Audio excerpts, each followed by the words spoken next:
First of all, congrats to Colgate on a fantastic year.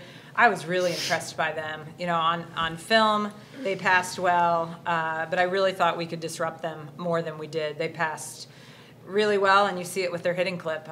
That's higher than a lot of teams that have played us, and then they've got good parity. So we didn't know where they were going a lot. I thought they did a nice job mixing things up, and it disrupted us a fair amount.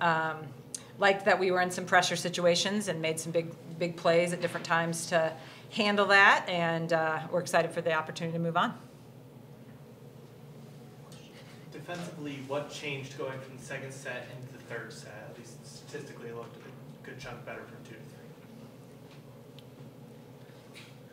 to 3. I think we just talked a lot about when we went back. I think the main thing was a lot of the balls that we were letting drop, like a lot of tips. There's just a lot of junk, and that's just about being disciplined. And so I think we established that we don't want to let those balls drop. And once we did that, then things started to turn around a little bit. Yeah, this is a really good blocking team. There were several rallies that seemed to be one just with touches on your side of the net, not letting them get kind of in a rhythm offensively. How did you guys grade out tonight blocking? How did you win that against that battle against a good blocking team? Yeah, they definitely are like a really good blocking team. We looked at their numbers before the game, and they're very impressive. But I feel like the thing I was thinking about was just getting close to my pins, just trying to close that seam because they were doing a great job setting the block, so I was just trying to get close to them to try and form that wall. On a similar note, the first 2 sets, it felt like you were getting a lot of touches but not getting a lot down, and then the third set, they finally started to fall. How does that feel when that starts to convert? It feels great. I feel like one of the things the coaches are telling us would be just be over the net a little bit earlier. And so I feel like that helped, and it just got them to fall, and yeah, it's great. Nora, talk about the end of that second set and winning that close set. You had that back row attack. Just kind of reading your lips, I think you thought maybe it was going to go long. Oh, it was definitely out, yeah.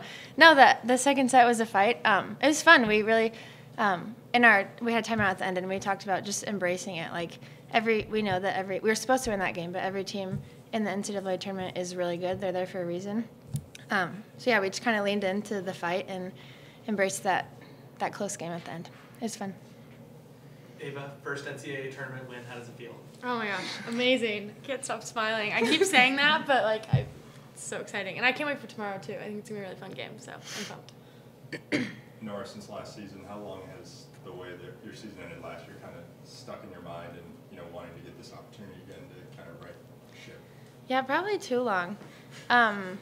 We're excited. We think that we're in a really good spot this year. And yeah, just to get that first win is really great, and we're just going to keep taking it one game at a time. Curious defensively, I know you guys have been prodding yourselves on not letting, as Ava said, the jump fall. It seemed like tonight Colgate was really crafty with the way they were getting kills and scoring. How did you see your team kind of handle that and not let it kind of affect their confidence, considering how they played defensively down the stretch? Well, I've said all along this is a resilient team. I think they do a nice job of not getting rattled, but I do think we've got to be better defensively tomorrow night. I thought we let too many balls drop that are balls that we typically can take care of. So that will be a point of emphasis for sure, and I have no doubt they'll be on that tomorrow night. Kirsten, talk about playing Minnesota again tomorrow night. Yeah, they're a really different team. It's a lot of the same players, but you can tell they're just in a much better headspace. 2 outstanding outsides, a really outstanding right side, middles that are phenomenal blockers, and then one of the best setters in the country. That's really a tall kid that always plays remarkable defense. You think you can kind of drop balls, and somehow she consistently gets it up. So, and the Big Ten Libero of the Year last year. So, they're good in all spots, and we're excited to get a chance to play them again. How is your team different from when you first played Minnesota? Personnel-wise, Nora didn't play in that match, so that's one change. Sydney Bressinger's in the libero spot. And then the right side, I think Bickelmeyer played most of that match. Chiara was in some of that match. So both teams are pretty similar. There's a little bit of difference. Both players, I know it's not necessarily part of your history, but Minnesota has ended Creighton season 3 times. Is there a little bit of an edge that you can kind of take into that tomorrow, considering the history there in the NCAA tournament with those two? Yeah, one of those times was my freshman year, and it was a really close, it was a fun game that we just came up a little short, so I'm excited to get that chance again and hopefully come out on the other side tomorrow. Sky McKeon came off the bench, 3 aces, 13 days. Can y'all talk about her impact a little bit? She's been playing phenomenal. And she's so fun to be out there with. She's always smiling, and she's really been making a difference. So, she's been killing it. Yeah, she was incredible. There's a lot of balls that they would just barely tip over, and I thought for sure they're going down, and then she just gets her hand under it, and then we'd win the point. So definitely an impactful player. Here's Nora and Navy were efficient tonight, but schools like Colgate was clamping on them. How big was Kiana and Kiara to start to be really efficient, especially in set one, to kind of just keep the offense terminating while they were focusing on the pins? Yeah, I thought, I'm looking at the hitting numbers, and everyone hit at a good clip. And, that's what we've kind of hung our hat on, that Kendra can distribute to anybody and we can have success. So that's going to be imperative tomorrow with how big of a blocking team Minnesota is, that we're going to have to be able to create holes. And that's going to, our passing and defense will be a big part of whether we're able to do that. Does your preparation change as a coach when you're going into a rematch as opposed to the first time you're playing a team? It doesn't change per se. You're still watching a ton of film. You're watching some of the film of when you played. It was a really long time ago. But I think the other thing is you think, okay, what adjustments are they going to make? And so you try to be preemptive on what adjustments they could make. First of all, I want to thank Creighton and Omaha for hosting. I've been at Colgate a long time, so I've known Creighton for a long time. They're a perennial powerhouse in the Big East. But I've never been to Creighton, and it's a special place. Amazing environment. The way they run this place is unbelievable. It's big time.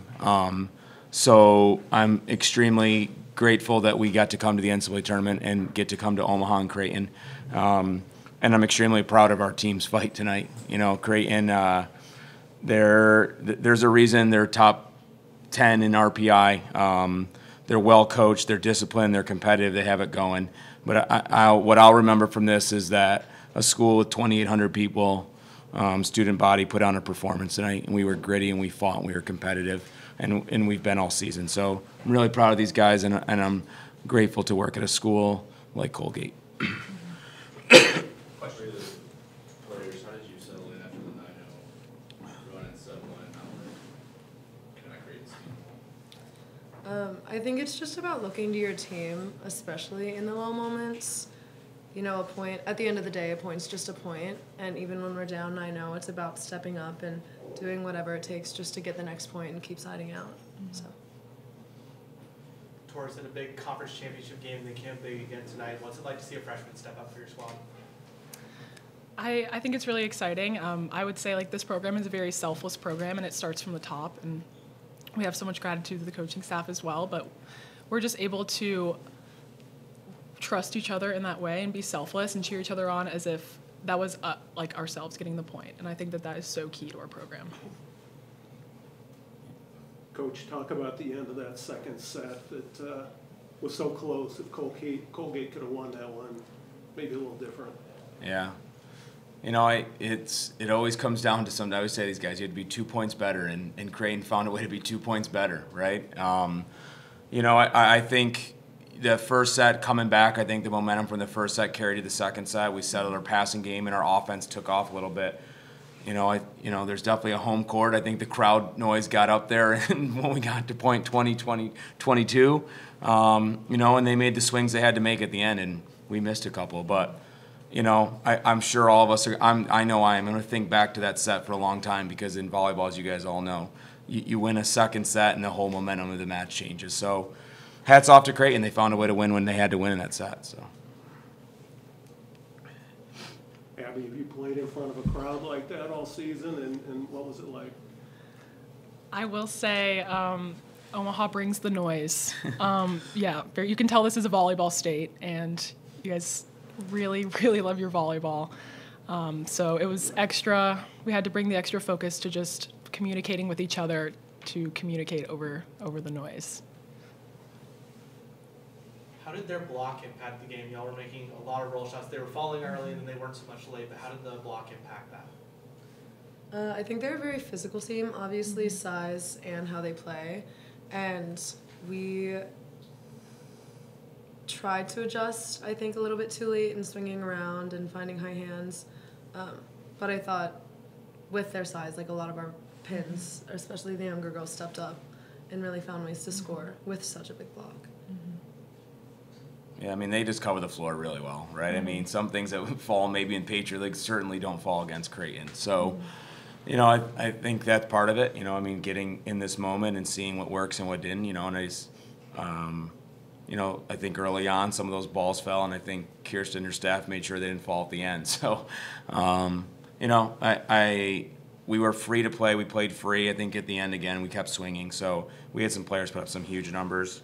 I loved how we played the whole way. I thought our passing game was elite, and we were in system just like Creighton. It was a battle. I mean, it was a back and forth serve and pass match at a really high level. To both teams be hitting over 200 in the NCAA tournament, and Creighton hitting 300 is pretty unbelievable.